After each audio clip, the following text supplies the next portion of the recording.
और बड़ा मुद्दा लेकर आप लोग को सामने हाजिर हूँ। देखते रहिए और ये वीडियो को ज़्यादा से ज़्यादा शेयर कर दीजिए। देखिए, जो हर साल होता है 2026 में भी उसी का रिपीट टेलीकास्ट चालू हो चुका है। अब वो क्या है, उसका पहले मैं कुछ वीडियो फुटेज आप लोग को दिखाऊंगा।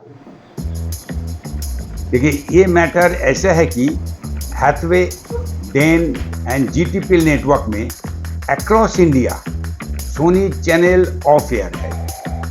अब इसका पीछे क्या राज है, ये क्यों बंद हुआ, वो मैं आपको अभी बताऊंगा। देखिए, सूत्र मार्फत जो एक डॉक्यूमेंट मेरा पास आया है, जिसका डॉक्यूमेंट का जो वेरिफिकेशन बोलिए वो केबल वाला का तरफ से मैं कंफर्म किया नहीं। अब इस डॉक्यूमेंट में पता चलता है कि एक सर्कुलर तीनों एमएसओ हाउस को सर्कुलेट किया गया था इंटरनली। अब वो सर्कुलेट करके बोला गया था एक स्टॉल मैसेज वो रन करने पड़ेगा on 9 June 2026 on Sony channel only and from 10th morning, मतलब 10 जून मॉर्निंग ये तीनों एमएसओ में सोनी का हर चैनल स्विच ऑफ है, मतलब ऑफ एयर। क्यों ऐसा हुआ? चैनल बंद होने का रीजंस क्या है, कारण क्या है? जो एलसीओ सेगमेंट ग्राउंड में डिस्ट्रीब्यूशन एंड रेवेन्यू कलेक्शन का काम करता है, उसे कम्युनिकेशन किया नहीं। क्यों? देखिए, एलसीओ का पास इंफॉर्मेशन आया फ्रॉम दी कंज्यूमर एंड। वो जब स्टॉल जो कंज्यूमर देखा है तभी वो स्टॉल के बारे में कंज्यूमर एलसीओ को बताया है। ये क्या तरीका है? As per stall message, Sony and MSO ये चैनल एग्रीमेंट नहीं होने का कारण चैनल बंद होगा, ये बोला गया है।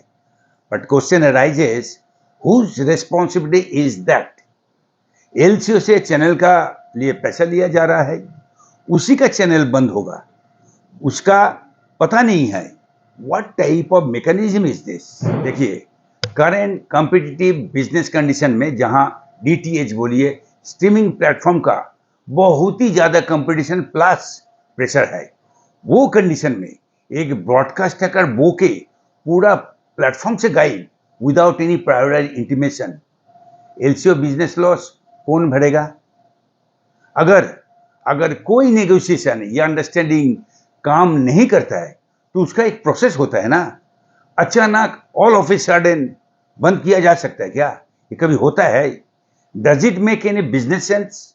अब देखिए, सूत्र मुताबिक एक गेम है पूरा कमर्शियल का, लड़ाई है एमएसओ एंड ब्रॉडकास्टर का। अब नए साल में एग्रीमेंट रिन्यूअल में दोनों का अपना अपना स्टैंड का लड़ाई है। अकॉर्डिंग टू ब्रॉडकास्टर वो रियो में जाना चाहता है एंड एमएसओ ने सीपीएस डील में जाना चाहता है, जो वो आज तक, मतलब एनालॉग टाइम से आज तक करते चला।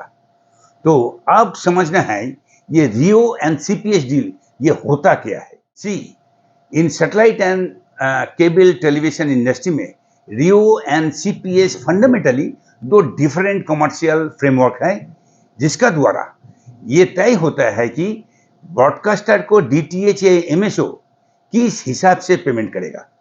अब द मेन डिफरेंस है, RIO is a highly regulated standardise public rate card model and वहीं पे सीपीएस इज ए एनार्किक, मतलब outdated non standardise commercial model based on volume जो नेगोशिएशन है उसका ऊपर, जो एनालॉग टाइम में चलता था। अब देखिए, ये रियो में क्या होता है। रियो ये ट्राई का एक मैंडेट है ताकि सिस्टम में ट्रांसपेरेंसी आ जाए और डिस्क्रिमिनेशन ये दूर हो सकता है। इसमें क्या होता है, ब्रॉडकास्टर्स अपना जो बेस प्राइस है उसके बाद uniform incentive and MRP publish करता है, जो छोटा बड़ा जितना भी एमएसओ है सबके ऊपर लागू होता है। एंड सीपीएस, अब सीपीएस का फुल फॉर्म है कॉस्ट पर सब्सक्राइबर्स, जो कि एनालॉग पीरियड से और अर्ली डिजिटलाइज जो सिस्टम था उस हिसाब से उस समय से चल रहा। ये एक क्या है, बायलेटरल नेगोशिएशन होता है बिटवीन ब्रॉडकास्टर एंड एमएसओस। इस अंडरस्टैंडिंग में क्या होता है, लम सम में डील होता है एंड हेवी डिस्काउंट दिया जाता है। अब देखिए यहाँ पे ट्रांसपेरेंसी मेंटेन नहीं होता है। ये सिस्टम में क्या होता है, बिग एमएसओ को ज़्यादा फायदा होता है क्योंकि उसका सर्विस भी बड़ा होता है, और वहीं पे स्मॉल डीपीओ जो होता है उसको लेकिन इतना ज़्यादा डिस्काउंट नहीं मिलता है, तो उसको बहुत ज़्यादा देने पड़ता है। ये लेकिन बात सबको मालूम है।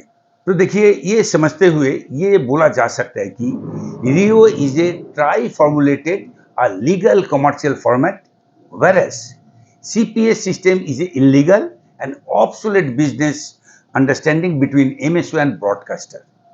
तो देखिए मैं इसका अंदर ज़्यादा नहीं जाऊंगा क्योंकि तब अपना जो आज का सिचुएशन है, अभी का जो सिचुएशन, वहाँ से थोड़ा हम हट जाएंगे। सो ये समझ आ रहा है कि ये लड़ाई एमएसओ का अपना healthy and high profit margin निकलने का एक पुराना तरीका है। एक बड़ा बेस में चैनल को बंद कर दो और प्रेशर डाल के अपना फेवरेबल कॉमर्शियल डील क्लोज करो।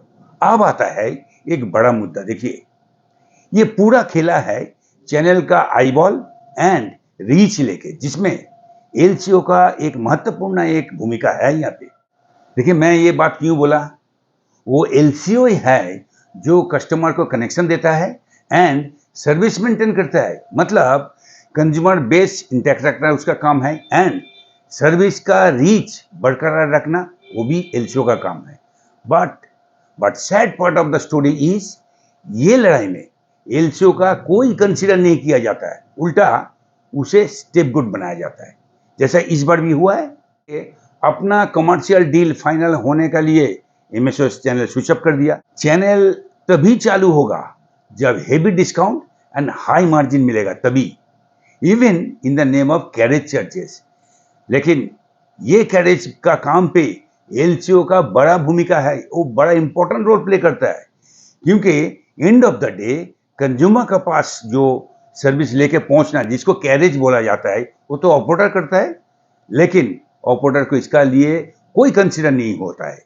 अब इसका इफेक्ट क्या होगा देखिए, ग्राउंड में LCO under tremendous pressure from customer, channel of होने का कारण डेफिनेटली कुछ ना कुछ बिजनेस लॉस होगा जो फिर कभी वापस नहीं आएगा। फॉर द टाइमिंग एलसीओ का कलेक्शन बंद होगा, ये रियलिटी है। इन शॉर्ट एलसीओ का लाइफ हेल हो जाएगा जब तक ना चैनल चालू होगा। अब इसका बाद जब चैनल चालू होगा, कस्टमर रेट भी बढ़ेगा, कस्टमर रेट को बढ़ाया जाएगा और मेनी प्रीटेक्स वो बढ़ेगा, जिसे ग्राउंड में अगर ऑपरेटर उसको इफेक्ट देना चालू करेगा, कोशिश करेगा, उसका लेकिन रिवर्स इफेक्ट भी होगा जो सिर्फ एलसीओ को संभालने पड़ेगा। So the bottom line of the story line, it is a very very bad business practice. LCOs one of the main stakeholder, उसको इग्नोर किया जाता है, मोलेस्ट किया जाता है, प्रेशर एंड चीजें थोपा जा रहा है। That is absolutely unethical, illogical and unprecedented. So the bottom line of the story is, it is a very very bad business practice. LCOs, one of the main stakeholder, उसको जिस तरह ignore, molest, pressure and चीजें थोपा जा रहा है, that is absolutely unethical, illogical and unprecedented. देखिए LCO ने अपना नेटवर्क इंफ्रास्ट्रक्चर जो है वो खुद बनाया है, कस्टमर बेस खुद ने बनाया है, अपना नेटवर्क जो इंफ्रास्ट्रक्चर वो खुद बनाया है, मैनेज भी करता है, मेंटेन भी करता है, without any marketing support from anybody. Customer reach and eyeball उसको भी बरकरार रखने का काम वो खुद करता है। फिर भी एलसीओ के लिए रियो बेस अरेंजमेंट एंड एमएसओ वो अपना लिए वो सीपीएस सिस्टम का लड़ाई में एलसीओ को धकेल दिया। Is it a business ethics? So देखिए situation is very very bad. आज एलसीओ जो मेन स्टेक होल्डर है, one of the main stakeholder, उसको इग्नोर किया जा रहा है। अब उस इग्नोर में क्या होता है, बिजनेस लॉस हो रहा हर साल। नॉर्मली जो सिचुएशन है वो हर साल 1.5 to 2 पर मंथ, मतलब करीब 22% चार्निंग हो रहा है। अब अगर इस तरह जो हरकत किया जाएगा, ये जो चार्निंग जो परसेंटेज है और ज़्यादा बढ़ेगा। ये तय हो रहा है अगला 4 साल में, 3-4 साल में, लेकिन ये जो बेस है ये ख़त्म हो सकता है। अगर ये चलेगा, ऐसा होगा तो और जल्दी जाएगा और इसमें 100% एमएसओ का भी बिजनेस खत्म होने वाला है। क्योंकि देखिए समझ में आ रहा है ये आज का दिन में जो इतना बिजनेस हाउस काम कर रहा है, इन लोग का बिजनेस का थॉट प्रोसेस बोलिए, सोच बोलिए, हर चीज़ अलग है। अभी ये जो ब्रॉडबैंड स्ट्रीमिंग सर्विस जो आ गया है उसमें सब कॉरपोरेट घुस गया है। तो नेचुरल बेसिस में ये लीनियर जो सर्विस है इसको किस हिसाब से उस प्लेटफॉर्म में लिया जाए, इसी का प्लान से मेरा ख्याल से मार्केट का जो इन्फॉर्मेशन है उसी हिसाब से सब चलने के लिए सब प्लानिंग चल रहा है। तो इसको देखते हुए ऑपरेटर को एक साथ चलने पड़ेगा, अपना फीचर एक जगह लाने पड़ेगा और ओवरऑल लीनियर प्लेटफॉर्म का जितना बिजनेस है, केबल ऑपरेटर है, उसको बिजनेस सिक्योर करने के लिए कोई ठोस कदम लेने पड़ेगा। बस यही इन्फॉर्मेशन देने के लिए आप लोगों के सामने आया था। चलता हूँ, विदाई लेते हैं विथ ए होप दैट ये प्रोग्राम आपको अच्छा लगा। अगर अच्छा लगा तो इसको अपना जो ग्रुप है उसमें सर्कुलेट कर दिए। Thank you very much for watching.